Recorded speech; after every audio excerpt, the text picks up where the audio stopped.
ओम नमः शिवाय। मैं नीता सन सभी फ्रेंड्स से हरिओम करती हूँ। और फ्रेंड्स, आप लोग कैसे हैं? आई होप आप लोग अच्छे होंगे, स्वस्थ मस्त होंगे। मैं भी अच्छी हूँ। आज मैं आपको शिव जी की महिमा बताती हूँ, सुनिएगा। शिव जी कहते हैं, मेरी पूजा करने से मेरी पूजा करने से मेरी पूजा करने वाला, मेरी भक्ति करने वाला, मेरा जाप करने वाला कभी परेशान हो ही नहीं सकता। अपने भक्तों के हृदय में मैं निवास करता हूँ। मैं भोले भाले भक्तों के साथ खड़ा हूँ। मैं आपको भोले भाले भक्तों के साथ जरूर मिलूँगा। मेरी पूजा पाठ भक्ति अरदास जो भी करता है, मैं बंद आँखों से देख लेता हूँ कि मेरा कौन भक्त परम है। भक्तों पर हर जन्म पर उनकी कृपा बरसती रहेगी। जो मेरी भक्ति करता है, अरदास करता है और मेरी आराधना करता है, मेरी भक्ति करने वाला ज़्यादातर भक्त मौन मिलेगा। जिस तरह घोंसला सोती हुई चिड़ियों को आश्रय देता है, मौन तुम्हारी वाणी को भी आश्रय देता है। मौन से करें दोस्ती, हर समस्या का होगा समाधान। जिसके साथ आप बैठना चाहते हैं ना, उसे पहले समझना ही होगा। पहले खुद मौन के साथ बैठें, मौन के साथ रहें, और मौन के साथ रहने से आपके अंदर शक्ति का संचार होगा। इसलिए पहले खुद से दोस्ती करो, माना मौन से दोस्ती करो। जब आप मौन में हो जाएंगे तो आपकी सुरक्षा अपने आप हो जाएगी।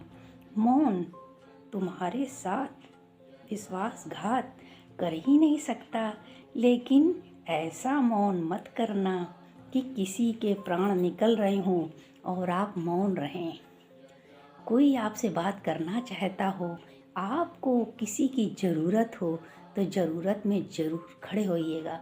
ये नहीं आपने मौन धारण कर लिया तो मैं अब बोलूँगा नहीं, पत्थर की तरह मैं एकदम शांत बैठा हूँ। ये कोई बात नहीं होती। इसको मौन नहीं कहते हैं, इसको अकड़ कहते हैं, इसको घमंड कहते हैं। और भोले का भक्त कभी घमंडी हो ही नहीं सकता, वो कभी घमंड कर ही नहीं सकता। इसलिए बात को समझें, ज्ञान चारों तरफ का है। इसलिए आप आगे ज़रूर बढ़ें मौन के साथ, लेकिन हर किसी को देखते हुए आगे बढ़ें कि मेरे किसी व्यवहार से किसी को कोई तकलीफ तो नहीं है। वो मालूम है शिव जी को 3 का अंक क्यों पसंद है? उन्हें बेलपत्र में भी 3 का क्यों चढ़ाया जाता है? आपने देखा होगा, जब बेलपत्र चढ़ाते हैं तो 3 पत्ती का होता है। क्यों? उनके माथे पर त्रिकोण भी 3 रेखाओं से बना होता है। क्यों? आपने कभी सोचा है? इससे जुड़ी कथा सुनिए जो शिव पुराण में है। मैं आपको सुनाती हूँ। 3 असुर ने ब्रह्मा जी से वरदान मांगा। वरदान में 3 नगर बसाए ताकि वो अमर हो सके। 3 शहर 3 अलग अलग दिशाओं में उड़ते रहते थे। 3 असुर तीनों लोकों में आतंक फैला रखे थे। उनको जब वरदान मिला तो उन्होंने आतंक फैला दिया, त्राही त्राही कर दी, सबको परेशान कर दिया। मतलब कोई उनसे खुश ही नहीं था। सब लोग सोच रहे थे अब क्या किया जाए। सोचते सोचते सब लोग देवताओं के पास गए, देवताओं से प्रार्थना की। पूछने लगे कि अब क्या किया जाए, अब क्या किया जाए। इसके बाद देवताओं ने बहुत सोचा, अब क्या किया जाए। अब देवताओं ने सोचा चले शिव जी ही कुछ कर सकते हैं, और सभी देवता लोग शिव जी के पास चले गए। उस समय शिव जी तपस्या में लीन थे। तब देवताओं ने माँ पार्वती से प्रार्थना की। माता जी ने शिव जी को प्रसन्न किया। तब उन्होंने आंखें खोली। देवताओं ने शिव जी से मदद मांगी। शिव जी ने सोचा वरदान का फायदा गलत उठा रहा है, जरूर कुछ करना चाहिए। शिव जी ने एक रथ बनाया, एक रथ बनाया जिसमें सभी देवी देवताओं ने अपनी अपनी भूमिका निभाई। धरती रथ बन गई और सूर्य चंद्रमा रथ के पहिए बन गए, चारों वेद रथ के घोड़े बन गए और साक्षात भगवान विष्णु धनुष का बाण बन गए और अंत में ब्रह्मा जी शिव जी के सारथी बन गए। फिर क्या था, शुरू हुआ इंतजार। कहते हैं ना, जब मौत आती है तो इंसान को वहाँ खींच ही लाती है। इसी तरह राक्षसों को भी मौत खींच के ले आई। उन राक्षसों की मौत किसके हाथ लिखी थी? अब देखिए, उनको वहाँ पर खींच लाई। क्या हुआ? वही जो देवता लोग चाहते थे वही हुआ।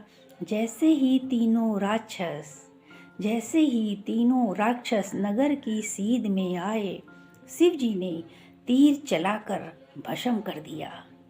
राक्षसों की आंखें फटी की फटी रह गईं कि वरदान कब मौत का कारण बन गया। और जब से शिव जी का एक नाम त्रिपुरारी भी पड़ गया, जिससे सिर के ऊपर शिव जी का हाथ होगा, उसे क्या चिंता करनी पड़ेगी। उसकी नाव तरी है और तर के रहेगी।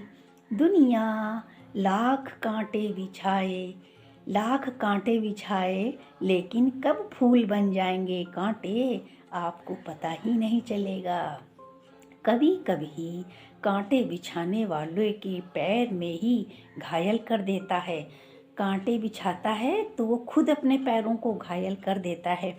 जैसे जीभ हम खुद घायल कर देते हैं। कभी कभी देखा होगा, खाना खाते हुए आपकी जीभ घायल हो जाती है। इसलिए कभी भी किसी का बुरा मत सोचो, उल्टा लेने के देने पड़ जाएंगे। भोले का भगत बहुत मस्त रहता है। कहते हैं ना, शिव की फौज करे है मौज, तो शिव के भक्तों से पंगा मत लीजिएगा। तो बोलिए ओम नमः शिवाय।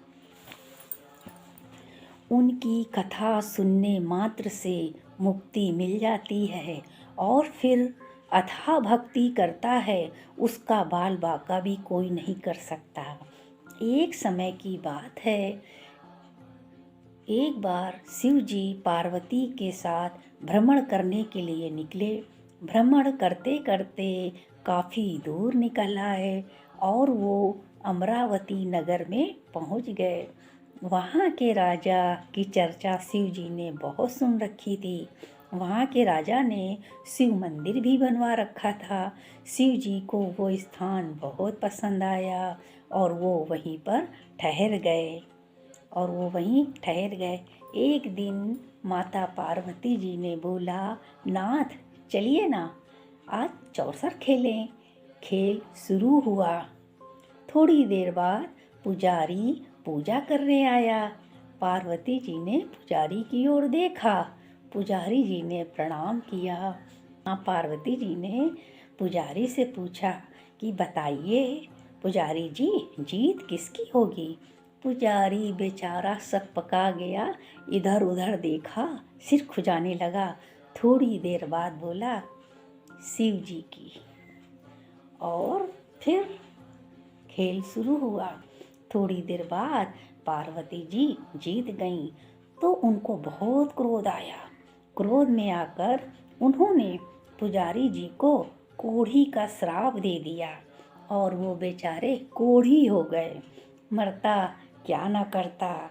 समय बीता, पुजारी जी उस टाइम को कोसने लगे कि मैं मंदिर क्यों आया। कुछ दिन बाद अप्सराएं पूजा करने मंदिर आईं। पुजारी को देखा, पूछा, पुजारी जी आपका ये हाल किसने किया, आपको क्या हुआ, आप कोढ़ी कैसे हो गए, आप कोढ़ी होने का कारण बताएं। पुजारी की आंखों में आंसू आ गए। उसने कहा कि क्या करता, मैं मंदिर आया तो देखा माँ पार्वती जी खेल रही थी। उन्होंने मुझसे पूछा कि कौन जीतेगा। बस मैंने भविष्यवाणी कर दी, शिव जी। और माता जीत गईं। उनके प्रश्नों के मैं उत्तर नहीं दे पाया, इसलिए मुझे श्राप मिला। फिर अप्सराओं को दया आ गई। बोली, पुजारी जी, आप 16 सोमवार का व्रत करो, आप ठीक हो जाओगे। 16 सोमवार की व्रत कथा के नियम भी बताए और उन्होंने कहा, शिव जी से प्रार्थना करो कि वो आपके कष्ट को दूर करें। नाथों के नाथ भोलेनाथ सबके कष्ट हर लेते हैं। अप्सराएं बोली, बिना अन्न जल ग्रहण किए आप सोमवार के व्रत करें। पुजारी जी खुश हो गए। पुजारी जी ने नियम विधि से 16 सोमवार के व्रत किए और प्रसन्न हो गए, बहुत खुश हो गए कि मैं ठीक हो जाऊंगा। और शिव जी ने प्रसन्न होकर उन्हें वरदान मांगने को कहा। पुजारी जी ने बोला, नाथ, आप तो मेरे हृदय की व्यथा को जानते हैं। आप मेरे हृदय की व्यथा को जानते हैं कि मैं क्या चाहता हूँ। शिव जी हंसने लगे और पुजारी उनके चरणों में गिर गया। शिव जी ने उनको उठाया और उनके छूते ही पुजारी जी का कोढ़ दूर हो गया। अब पुजारी रोज शिव जी की आरती सुबह शाम करने लगे और सब लोगों को उनकी महिमा बताने लगे कि तुम भी 16 सोमवार का व्रत रखा करो। शिव जी की उन्होंने इतनी महिमा की, इतनी महिमा की कि वहाँ पर तो पुजारी जी का नाम बहुत ऊपर उठने लगा। हम लोग भी इसी तरह भगवान जी की पूजा करें, जैसे पुजारी जी के कष्ट हरे, भगवान हम सबको भी कष्ट हर ले और हम लोगों को भी शिव जी का आशीर्वाद मिले। तो बोलिए ओम नमः शिवाय। जिसको जिसको आशीर्वाद चाहिए वो ज़रूर ओम नमः शिवाय बोले। मैं अनीता संत आप सभी को हरिओम करती हूँ। आपको ये शिव वाणी कैसी लगी, शिव कथा कैसी लगी, शिव महिमा कैसी लगी, आप लोग कमेंट में ज़रूर बताइएगा। जो जो पूरा देखेगा वो ज़रूर बताएगा। और बोलिए ओम नमः शिवाय, ओम नमः शिवाय, ओम नमः शिवाय, ओम नमः शिवाय। हरि ओम, ओम नमः शिवाय।